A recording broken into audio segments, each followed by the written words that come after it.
Kita lanjutkan ya untuk materi kedua, yaitu tentang pengantar Python untuk ilmu data.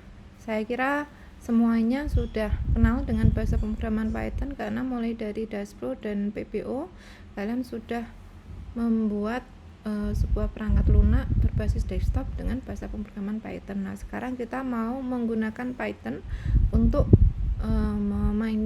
mengelola data. Jadi capaian pembelajaran hari ini adalah mahasiswa mampu mengenal library NumPy dan Pandas, dan mahasiswa mampu menggunakan library NumPy dan Pandas itu dalam sebuah kasus. Jadi, kenapa kok Python yang dipilih dalam pengolahan ilmu data? Karena sintaknya Python itu relatif sederhana, sangat sederhana sekali jika dibandingkan bahasa pemrograman sebelumnya.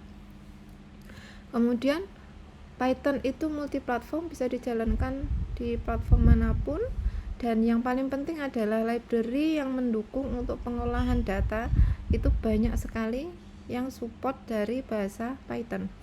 Dan Python juga merupakan bahasa pemrograman tingkat tinggi yang bisa digunakan untuk mengembangkan perangkat lunak untuk pemrosesan data manapun, seperti data citra, data suara, dan seperti itu ya. Nah, library dasar yang pasti kita gunakan saat menambang data atau menggali, atau istilahnya data mining ya, itu adalah library NumPy dan library Pandas. NumPy itu adalah library untuk mengolah dan memanipulasi data dalam bentuk array. Jadi ini masih dalam bentuk array. Sedangkan Pandas itu adalah library yang mengolah dan manipulasi data dalam bentuk struktur seperti data frame dan series. Coba kita bandingkan dulu bagaimana data dalam bentuk array dan data dalam bentuk data frame. Array itu kan artinya larik ya. Jadi kalau diilustrasikan, larik itu seperti ini, kolom-kolom gitu ya. Kalau lariknya atau arraynya satu dimensi ya, berarti ada elemen yang terjajar, tersusun, kemudian ada indeks identifikasinya. Nah, kalau array 2 dimensi diilustrasikan seperti matriks gitu ya, ada 2 indeks dari baris dan kolom. Jadi kalau yang paling awal ini array di elemen 0, 0. Kalau ini berarti 1, 0, seperti itu ya. Nah, ini ilustrasinya array. Nah, untuk data frame, namanya frame itu kan bingkai gitu ya. Jadi data frame itu data yang sudah dibingkai, tidak hanya kumpulan seperti array, tapi juga sudah dalam bentuk tabel. Jadi seperti ini kira-kira ilustrasinya data frame. Akan ada kolom dan akan ada baris. Nah, datanya akan disimpan di kolom dan baris tertentu. Kalau array 2 dimensi tadi ini menyebutnya masih indeks ya. Ini indeks. Kalau ini sudah baris dan kolom. Nah, ada beberapa fungsi dalam NumPy yang akan kita pelajari hari ini, yaitu array, range, zeros, ones, ada random dan seterusnya. Kemudian kalau di Pandas ada hubungannya dengan extensive file, CSV, Excel, HTML. Kemudian ada to CSV untuk menyimpan, to Excel untuk menyimpan, dan seterusnya. Nanti kita coba ya. Nah, sekarang kita langsung praktikum, ikuti praktikum ya, ada di modul 2. Nanti kita cari dataset dengan sumber bebas, dan kemudian kita coba read dan display itu ya. Ini materi bab 2, yaitu pengantar Python untuk ilmu data. Jadi kita akan pelajari NumPy dan Pandas. Jangan lupa kalau kita menggunakan library orang lain, kita harus import ya. Nah, import itu harus dikenali dulu. Jadi kita harus melakukan instalasi NumPy. Instalasi library di Python bisa menggunakan perintah pip, Python install package, install spasi nama library-nya. Jadi kalau ini saya ketikkan, maka otomatis Python akan mendownload library itu. Dan kalau sudah sukses, maka kita bisa mengimport NumPy-nya. Oke, coba saya demokan ya. Nah, kalian bisa menginstal itu di terminal seperti ini, pip install numpy gitu ya. Nah, karena di Python saya sudah terinstall, maka dia akan menampilkan already satisfied gitu ya. Tapi kalau kalian masih proses, nanti akan seperti ini gitu ya. Nah, kalau sudah menginstal, kita bisa menggunakan numpy itu. Nah, kita coba buat file baru, misalnya belajar numpy ini ya. Nah, untuk kali ini saya akan menggunakan ekstensi IPYNB ya, supaya kita mudah untuk belajar per lainnya. Jadi seperti tampilannya Google kolaborasi gitu ya. Jadi seperti ini. Nanti untuk menjalankan kita bisa mengklik icon run di sebelah sini. Oke, kita coba yang pertama, import numpy. Import numpy seperti ini ya.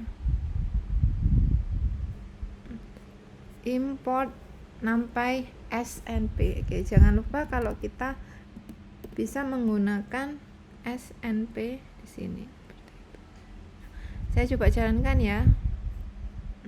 Kadangkala memang minta ini. Saya pilih Python 3.11. Oke. Nah, kenapa di sini abu-abu? Karena memang belum kita gunakan ya. Kita lanjutkan. Misalnya kita membuat sebuah list X seperti ini, terus ditampilkan. Saya coba buat X sama dengan 1, 2, 3. Oke. Kalau di ekstensi IPYNB ini, kita tidak perlu menggunakan print X seperti ini. Kalau hanya untuk menampilkan satu variabel saja, kita bisa langsung menuliskan X di sini. Ini pasti sudah langsung akan tampil seperti ini. Kalaupun nulis dengan print juga nggak masalah, sama saja. Nah, bedanya adalah kalau kita menggunakan X di sini, nanti atasnya, kalau berada di atas maksudnya ya, dia tidak akan tampil. Nah, misalnya di sini di bawahnya ada lagi print gini aja ya, print hello world gitu maksudnya. Kalau ini saya jalankan, nah maka ini tidak tampil, dia hanya akan tampil model seperti ini ya, model hanya menuliskan variabelnya, hanya akan tampil ketika dia berada di line paling bawah di blok ini. Oke. Bisa dipahami ya. Kita lanjutkan. Nah, kita bisa mengubah X itu tadi menjadi array dengan menggunakan fungsi yang ada di numpy. Jangan lupa kalau kita mau memanggil fungsi yang ada, kita harus memanggil nama modulnya. Nama modulnya ini, ingat ya dulu waktu belajar Python ada nama modul, kemudian titik dan nama fungsinya. Seperti ini. Dan hasilnya adalah ini sudah bukan list lagi tapi array. Kalau ini tipe datanya masih list, kalau ini sudah array. Kemudian kita juga akan coba operator star. Nah, jadi nanti kalau ada ini X kemudian star 3, ini kan star kalau integer itu kan dikali ya, tapi kalau di list itu maksudnya akan ditampilkan 3 kali, dikali 3 juga ya, tapi bukan bilangan masing-masing, tapi dia tertulis 3. Tapi kalau kita sudah berupa array, maka elemennya yang akan dikali 3 gitu. Selanjutnya kita coba buat list mylist, isinya ini, kemudian kita coba ubah jadi array, hasilnya akan seperti ini. Nah, ini tuh kayak matriks kan ya, array. Kita juga bisa membuat array dengan interval 0 sampai 10. dengan cara menggunakan fungsi range, menyusun range 0 sampai 10. Intervalnya coba kita ganti min 10 sampai 10. Kita juga bisa menambahkan parameter selisih. Nah, jadi nanti kalau kita ini intervalnya tipe ya, saya min 10 sampai 10 ya ini ya. Ini min 10 sampai 10 dengan selisih 4. Berarti min 10, kemudian selisih 4-nya min 6, min 2 dan seterusnya. Ini kalau ditambah 4 jadi 10. 10 itu adalah bilangan batas atas. Sedangkan kalau interval seperti ini batas atas itu tidak ikut ya.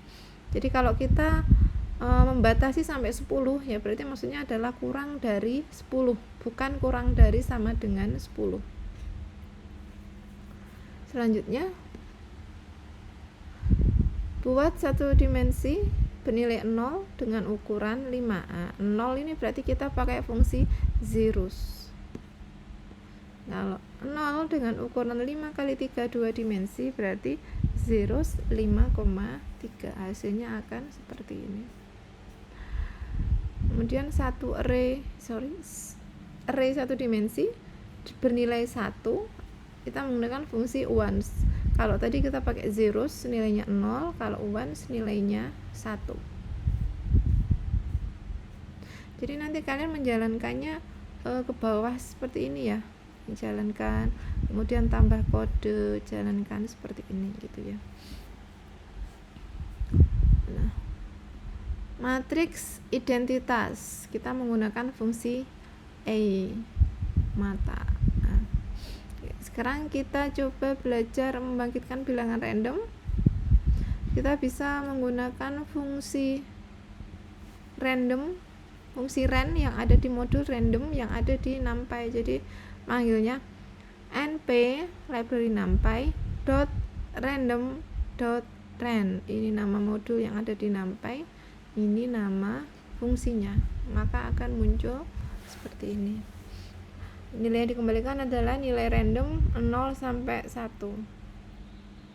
Kalau mau 2 dimensi kita bisa memberikan nilai parameter sebanyak 2.